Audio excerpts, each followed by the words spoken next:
I've been in early stage, kind of seed stage venture investing in North Texas for 18 years now, starting with a firm called Red River Ventures in Addison. And so what I would liken the past 18 years to is the forest died off, was cleared out, the thing called the 16th floor that we all remember, too much allocation and too much maybe co-investment. But I lived through all that changing, where the forest was cleared out, the field was cleared, and new seeds began being planted around 2006-07 timeframe. And now we're just starting to see some of those efforts begin to come to fruition with some exits in the space. But I started a firm called Trailblazer Capital in 2006, kind of a micro VC model. And what we saw with Trailblazer were all these accelerators popping up, like Tech Wildcatters, Techstars, Surge down in Houston. So at Trailblazer, we created a company to invest in accelerators. And I became enamored pretty quickly with accelerators that had vertical market focuses. And so there wasn't one around my area of focus, which was tech innovation for retail. So we took a little accelerator we'd helped launch up in Oklahoma called Venture Spur, moved it to Dallas. I took it over. We reflagged it to REVTECH, Retail Technology Ventures. We built a mentorship group all really around entrepreneurs that have built companies serving the retail restaurant industry and tech entrepreneurs, and then recovering retail executives, which there are a ton of them in DFW. Anybody with any sense I mean, it's a real struggle to be a 100-year-old retailer and trying to adapt to new ways of commerce. So that's kind of the reason behind REVTECH in our business model, is being a hub in Dallas for tech innovation. We do about 5 new investments a year with REVTECH. We put out last year we put out about $2 million from a fund, and then had about $5 million of co-investment alongside that. So we do have a fair amount of early stage capital formation. About half of our investments are DFW and Austin. The other half are kind of sprinkled around everywhere, but a lot of West and East Coast. So we bring those San Francisco and New York startups to Dallas and show them the Dallas way.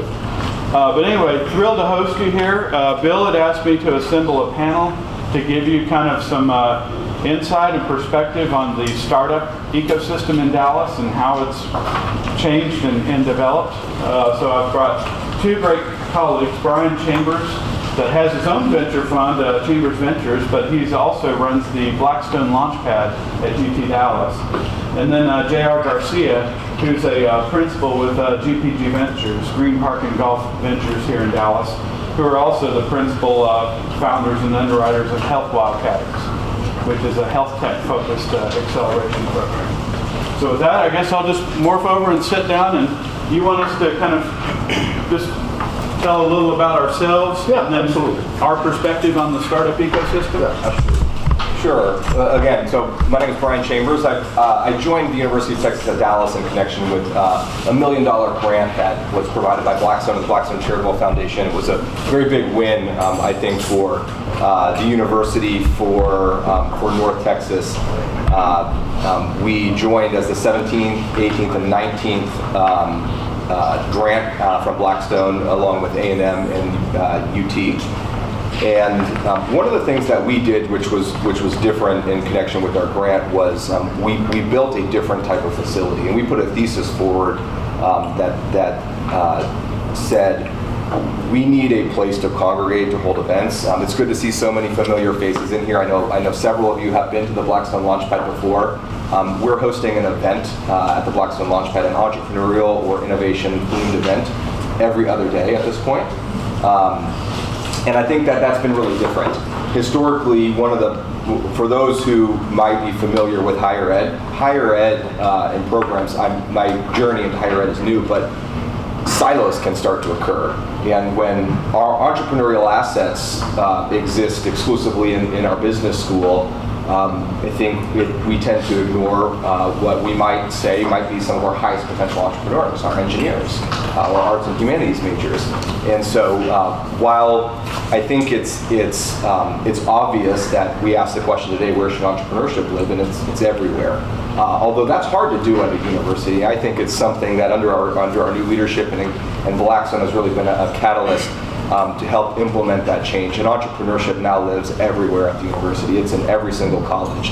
And we've got new facilities and new programs and tentacles into every single college, and students, undergraduate students, graduate students, and alumni from every college that are participating in our entrepreneurial programming. So what we do is we design our own micro ecosystem at the university that helps students, staff, faculty, alumni, and even community members have more ways to have what we call aha moments. Aha, maybe entrepreneurship is for me, maybe this is an idea that I can run with, all the way to get venture backed inside of our ecosystem. There's another program that we created called the UT Dallas Seed Fund, which I also manage and chair. We also teach a class now at the university called Venture Capital. And the goal of the class, very experiential class, is for me to get out of the way and let the students make an investment every single semester. So we invest something to the tune of $25,000 to $100,000. We've been so fortunate to have tremendous donors, of which Dave Matthews and REVTECH are donors to that program, and it's really incredible. Now we've got many of the venture funds across the ecosystem showing up and teaching venture capital and showing our finance students and even our engineering students what it's like on that side of the table to go through an investment, to make an investment and actually deploy capital. So we think we've done a pretty good job managing an ecosystem all the way to how to start to get venture backed. And of course we couldn't do it without a ton of collaboration with all the existing partners inside of our ecosystem. Great.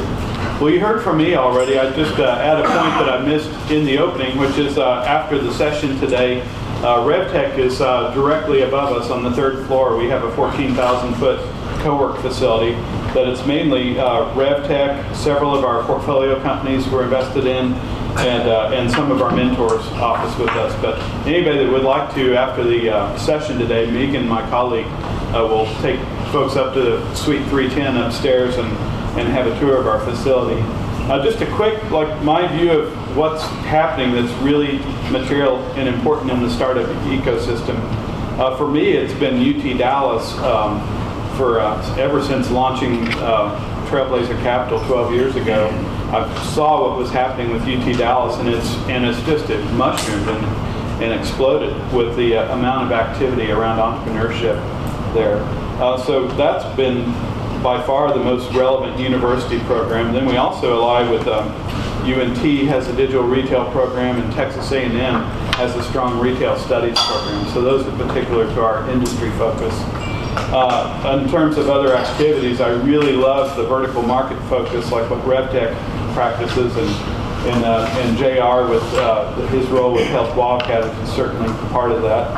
And then Capital Factory coming to town is a major movement. If has anybody seen Capital Factory in Austin before or toured? Several of you have. Well, it is by far the biggest, one space in a high-rise office building, a co-work facility for startup entrepreneurs in the state of Texas, in the region, and that they're taking what they've successfully done in Austin and kind of amplifying the DEX model that Trey Bowles has built the last 5 years to really amplify that down at the center. I think it's going to be real good from a generalist startup standpoint. So I love that it's shaping into some programs that have vertical market focus, a great university program, and then Capital Factory with a generalist, broad horizontal program. So that's my view of the market. So thank you, David, for inviting me here. JR Garcia with Green Park and Golf for GPG Ventures. And I joined two gentlemen in 2010 to figure out what we wanted to do, and we kind of figured out early stage investing was what we were going to focus on. So, a short story, at the time we didn't know where we were going to get deal flow from, so we actually bought a piece of tech Wildcatters, and then we co-founded Health Wildcatters, which is a healthcare-focused accelerator here in town. And we really started making early stage investments with our own money, and that was the idea. I was like, okay, let's start making investments, 80-85% in healthcare, and that's across medical devices, some new drug development companies, and digital health and healthcare IT. And so along that journey, people became interested in what we were doing. And we said, well, happy to have you along. But buyer beware. It's risky, it's early, it's long. We're going to do 100 of these investments over 10 years, but happy to have you. And it's kind of evolved into an offline angel list syndicate, if you're familiar with angel list. And so, as it stands today, we have a full-time staff of 4 people. We are deal sourcing, we are negotiating terms, we're leading investments, and then we're sharing a group of people that are close, friends and colleagues, and want to invest in early stage companies as well. But it's fairly well vetted, and we kind of make them well worth the risks ahead of time. And so it's evolved into our own capital, being 100% of it, to now being about 50% of it. But there's a group of 50 or so of people that want to invest in health tech or med tech alongside of us. And so we're not a traditional fund, but it's kind of evolution over the last 6 or 7 years. Health Wildcatters is exclusively healthcare focused. And then we have a recent effort where we are partners in a medical device incubator in San Francisco called Theranova. And so we have actually hired a person to collaborate with Theranova and ourselves, and there's a gentleman, to stand at the medical device incubator here in town as well. So it's in its infancy stages. The name is Tricera Lab. It's not out there. It's not really public yet. We're trying to decide exactly what that looks like.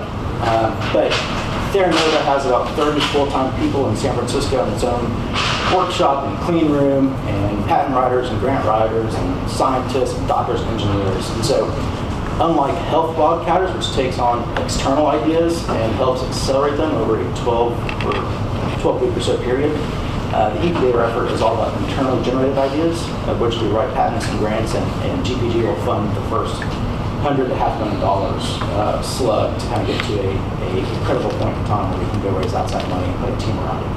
So that's a lot of the efforts that GPG is doing.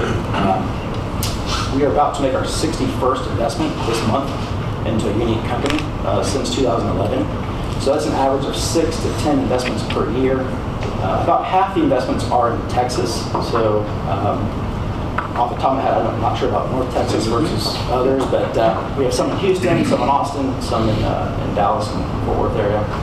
And then half are elsewhere, with the majority of those being in the Bay Area. So we fund a lot of Stanford bio-design projects. And then with our partnership with Theranova, have a lot of just networking the ecosystem up there. But I think very kind of quick feedback on the ecosystem here. Since we are so heavily focused in healthcare, I guess we've taken a more hands-on approach and trying to, with the accelerator health Wildcatter effort, with the Tricera Labs incubator effort, trying to really build it up. And I think I'm pretty happy with the results. We're seeing a lot of investor intrigue and inflow into early stage medical, which I think has been growing in the past 5 or 6 years. I lament that there's a lot more rich doctors than rich retailers. Maybe, I don't know. One of the things I think that's it's obvious if you're in the ecosystem, working in it day in and day out, but the collaboration that's going on specifically between Austin and Dallas now is, I think, at an all-time high. I'm down in Austin pretty regularly. I was down there last week. I think a lot of investors from Dallas, a lot of the VCs from Dallas went down to Austin to visit and meet with a lot of the VCs down in Austin. And people in Austin are talking about what's happening in Dallas, I think, just as much as we're talking about what's happening in Austin. And so I think our two communities are starting to collaborate at a rate and a pace that is probably unseen before. So I think that's very exciting. But what's different about our ecosystems, I think our closest relative that we can compare, is Dallas is very fragmented. It's fragmented compared to Austin. Austin is very centralized. You can go to the center of Austin. You ask the people in Austin, where is the center of Austin, and everybody will give you the same answer. And I think if you ask that question here in Dallas, people will give you 10 different answers. You ask 10 people, they'll give you 10 different answers. And I think that's a strength and a challenge, quite frankly. We're a much larger market. We have much larger enterprises. But I think that that we see that we're seeing pockets of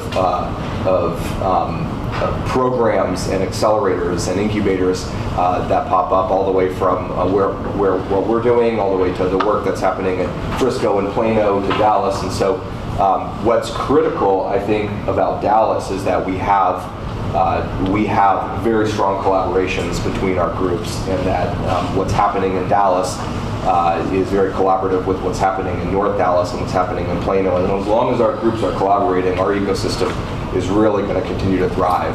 And the three of us are all co-invested in this one deal together. Just evidence of collaboration. Yeah, that's exactly right. We're, we've got alumni that are in the REVTECH program that the seed fund is funding, and we've got 2 deals actually now that we're getting ready to announce. The next UT Dallas seed fund deal, which is a little company called Callbox that does debt collection. One of the very first one that we did was Share. Capital Factory funded it. Steve Case's fund, the Revolution Fund, recently just funded it. So we're doing another Capital Factory deal. So we're all working together. And I think as long as that collaboration continues, and and people don't bring big egos to the table, I think that's the one thing that people have really broke down. And we're all helping, we're all rowing in the same direction, and it's been a lot of fun. So I was talking with somebody earlier this week who brought up a pain point that I've heard ever since the forest was cleared, and that is I can't find capital here in North Texas. I had to go to the coast in order to find VC money, and they want me to move my company. Is that the norm, or is that an exception?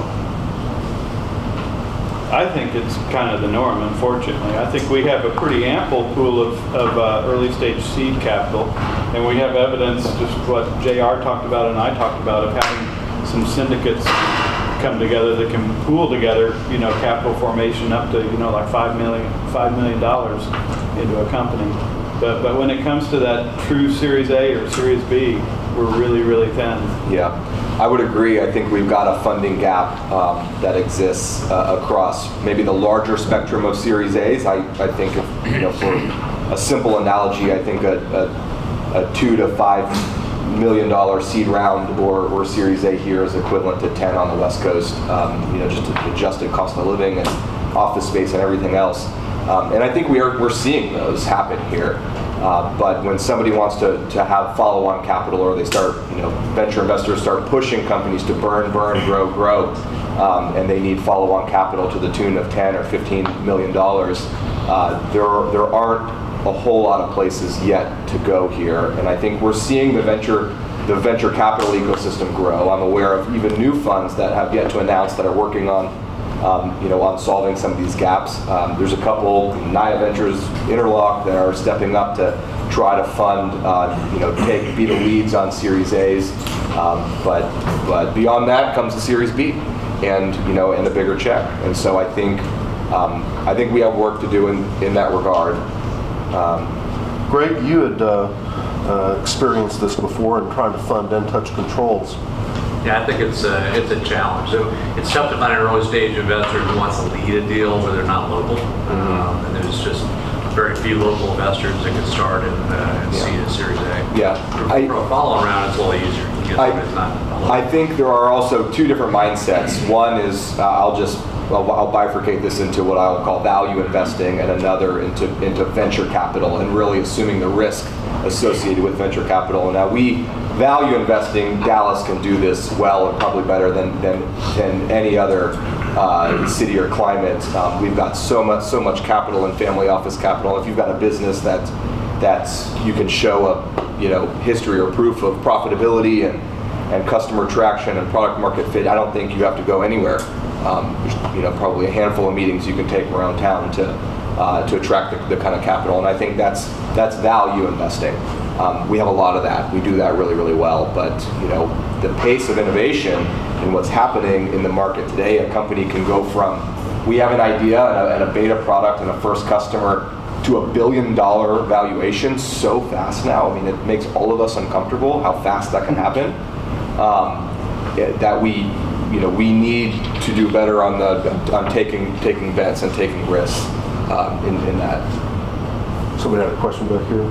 Go ahead. I was going to ask, does there's been published articles on ROIs for venture investing, and an article that DFW ROI is really, really good, versus some other areas where there are a lot more investments and a lot fewer succeed. Does what effect will that have on either bringing investors to Dallas from being non-local leads, which sounds like it's the issue, or just having more of a presence here? What effect do you think that has? Well, it is pretty darn impressive with what you can get done with $1 million here versus $1 million in New York or California. So you see a lot, the ability to get a whole lot done with a small amount of capital here. And then you can really arbitrage that when West Coast or East Coast money comes in at their valuation thoughts from their locales, you can really see a bump up here. So I mean, that works to our benefit.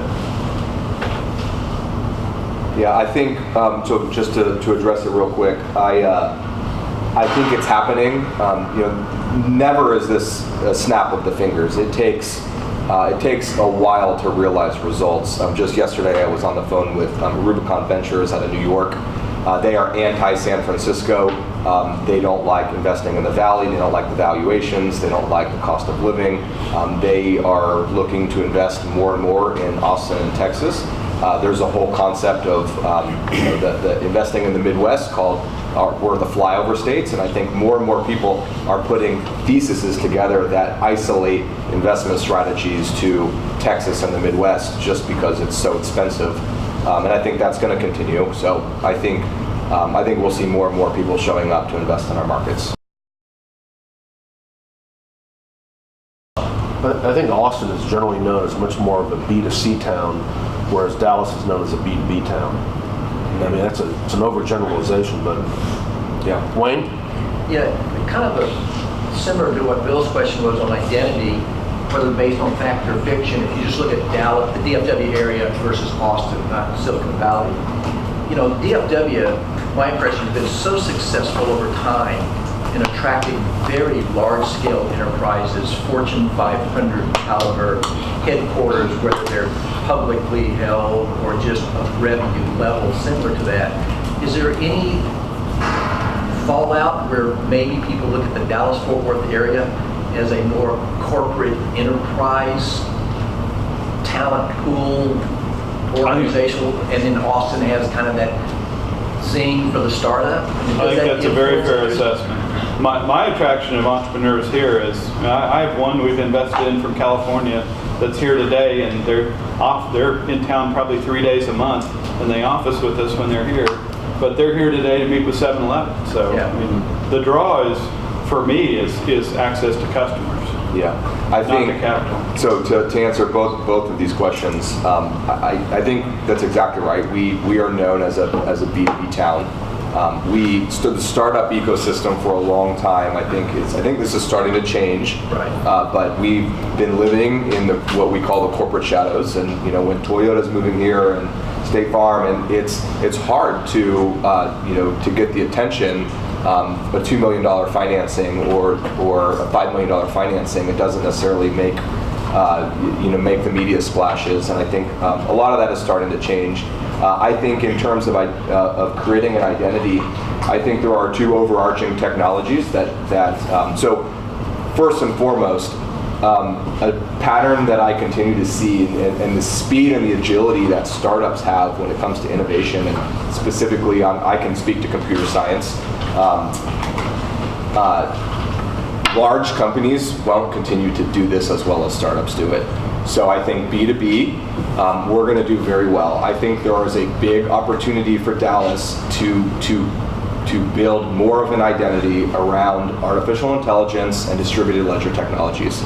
This is, we have unicorns that you may or may not know about that are being born right now in the distributed ledger technology space that are home to Dallas, that are, but also what's happening is they're not building, the future of companies isn't necessarily going to be so concentrated. The future of corporations looks very, very different, and they're very distributed, like technology is going to be very distributed.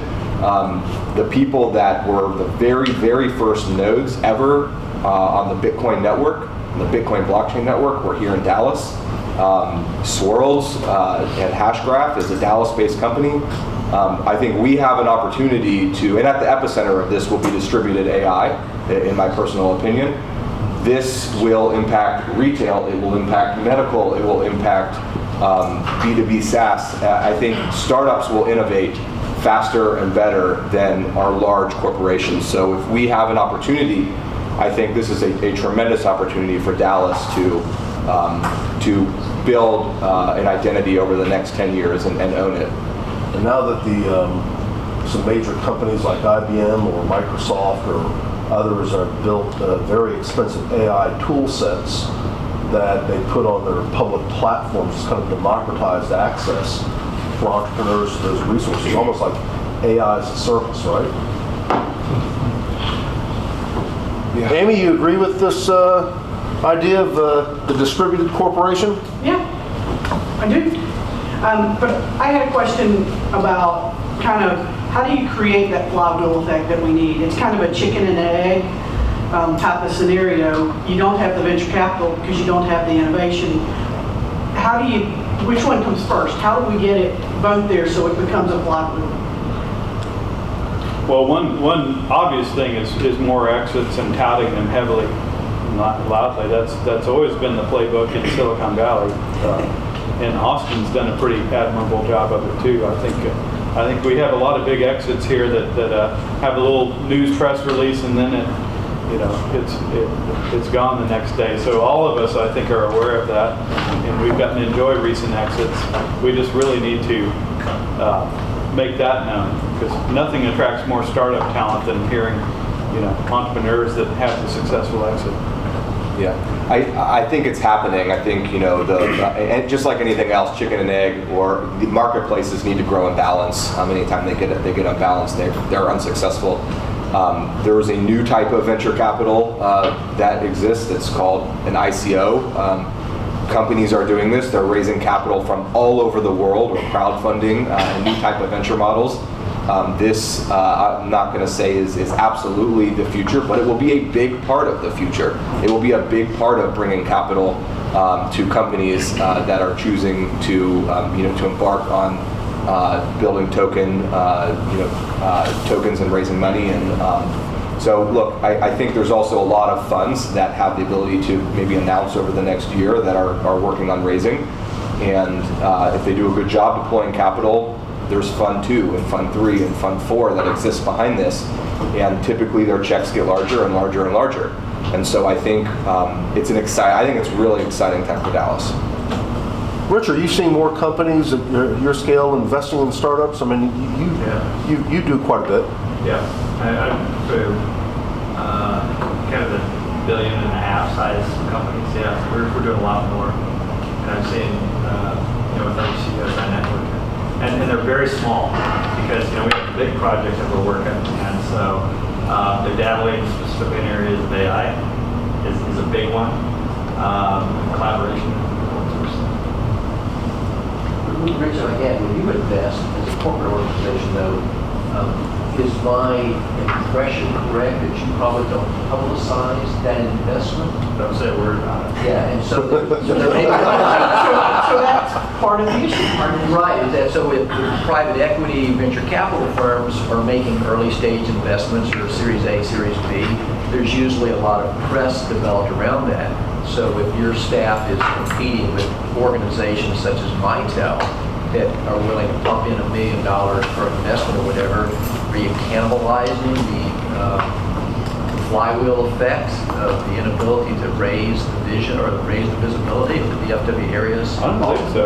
I can think of 3 investments right now in my portfolio that have corporate venture money coming in, and it's a key plank. Even though you can't publish and publicize that, it's a key plank in that company's credibility and viability to accelerating their go-to-market I strategy. think one of the key things that the bigger companies provide is a route to market. I mean, we can take a very small technology and instantaneously, run it through our global channels and get it passed out. The reason we don't publish that is because, of course, want to grab it before it becomes too,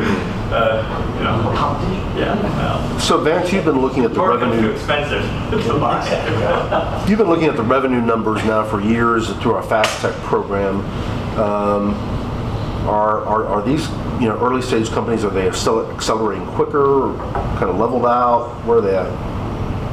Yes, well, what we generally see, there's a quick acceleration at the front end, because our threshold is 2 million, right? So we see a lot of companies that can jump up, like a broad jump last year, for example. They just, shot up a few $1 million. And so between 2 and 10, you generally see a high rate of growth. And then once they start getting above 10, it starts to plateau a little bit. Because you get into, operational challenges.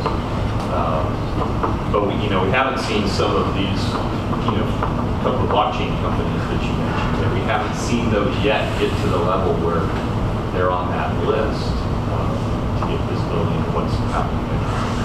I will say, Bill, though, that some larger than companies and a couple of peer groups that I work with, that the larger companies are using the smaller companies because they know they got to get into it. You don't know how I'm going to move the whole ship to get into it, so I'll do some kind of investment over here and watch it and give them a vertical use case and see if it can be used that way. We're doing some AI stuff with that today, where we put in, I think, $2.5 million, and they're doing they had a small company. We had a need, so all of a sudden we invested in that small company, and we're their lighthouse customer for an application that we need. Anybody got a last question? What can the tech titans do to, help the ecosystem and y'all's teams? Well, I feel like this group has a vested interest in seeing a healthy, robust startup ecosystem and capital formation in town. So I think it's getting these corporate VC arms to be interested and involved in our activities. And probably your next topic sounds interesting on how that would fit into the puzzle we're building here. Absolutely. Bill, one more question, if you don't. Yes, sir. Going back to what Brian said about ICOs, I read an article recently about ICOs surpassing IPOs in terms of funds, raised. Is that true? And have you guys participated in any, or your portfolio companies participated in any ICOs? Or do you have any professional experience? So I can't speak to that data specifically. I think it's happening. We're all aware of the trend. It's becoming a very big trend. We need to not ignore it. We need to embrace it. This is not a fad. I think that's what I can say. I think more and more businesses are choosing to go this direction because there's a lot of advantages. There's a lot of unknowns with regulation. I think that's still a concern, but it's also an opportunity at the state level, at the federal level. There's a lot of people are working on solving these problems. So at your conference last month, you had at least 2 or 3 companies that are raising ICOs right now. yes, and large ones, very, very large ones. It's pretty robust and active. And I don't think, maybe not IPOs, but there's been some numbers out there that raise more on the private equity side of raising capital. We have not invested in it. I've done some personal ICO and blockchain and cryptocurrency stuff, so I'm just curious from my standpoint. There's a lot to be figured out, though. There's big numbers of fraud and regulations kind of to be determined yet, and so we're treading lightly into that, but it's a force to be reckoned with. I think that's what we're looking at for sure. Yeah, it's a big opportunity for Dallas, and I don't want to underestimate what the role that North Dallas has played is very meaningful in this entire movement. And if we don't continue to embrace this, I think it could have catastrophic effects on pushing these types of businesses away. They're going to impact every single sector and every single industry, and I think it's so I think it's one thing that Tech Titans can do. I know Tech Titans is already doing these things, is embrace these discussions, have these discussions, and one thing that startups are always needing especially the ones that are qualified, are introductions. Just helping to make introductions when possible and when practical. Drew Snow on our staff actually held a session down at the Dallas Federal Reserve Bank on blockchain technology, and had some really fascinating speakers there that had different use cases of distributed ledger technology, everything from agriculture to medical records to property transactions, etc. I wish I had brought it. My favorite magazine on technology is the oldest magazine continuously published in the United States on technology. It's published by MIT. It's called MIT Technology Review. The entire magazine's focus, this latest edition, is on blockchain. I'd highly recommend that you go out and get a copy of it and read it. It's just full of it, just great stuff. Primers on the terminology, the use cases, and where they think it's going, whether it's safe or not, etc. Yeah. Any last comments?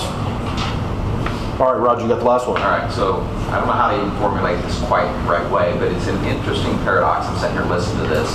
You guys are really focused on Dallas, right? And you're excited that you're bridging to Austin, which is good. But as a company, we're like Rich's company. We invest in America's innovation, actually worldwide innovation. So we don't really care where it is. In some ways, it's okay it's here, because I live here, but honestly, we don't care where the innovation is. And so how do we think differently in this world where we're no longer siloed by city and bounded by the world that's very siloed by whatever, to completely think of innovation as this ecosystem that is not North Dallas or maybe even Texas.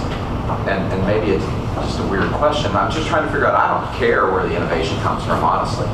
I just want to find it, and I want to feed it to then feed our company's growth, because honestly, big companies don't do as well as the startups. Sure. My quick 2 cents is I think everybody has that mindset, right? That businesses, and especially great ones, aren't going to just live inside of Dallas. So I think we care about our ecosystem because this is where we live and work and eat and send our children to school and spend our time. And I think that's why we care about creating a better ecosystem with more opportunities that we can wake up every day and realize. But we want all of our companies to be everywhere and to be accelerating across the United States and have presence everywhere. And I think even beyond North America, it's not even a North America or a United States comment or question anymore. It's global. And I think that's one thing that's happening as most evidently with the distributed ledger technology community and blockchain community. This is global. This is a global movement. Everybody's participating in developing that technology globally, is working together on new open source platforms globally. It doesn't matter where you are or what time you wake up or where your capital comes from. So I think it's just, it's a function of where we wake up and eat and sleep, and we care about our local community. Yeah, to your point, by having vertical market strategies, it's forced, I think, Health Wildcatters and REVTECH to have a national focus and not a local focus.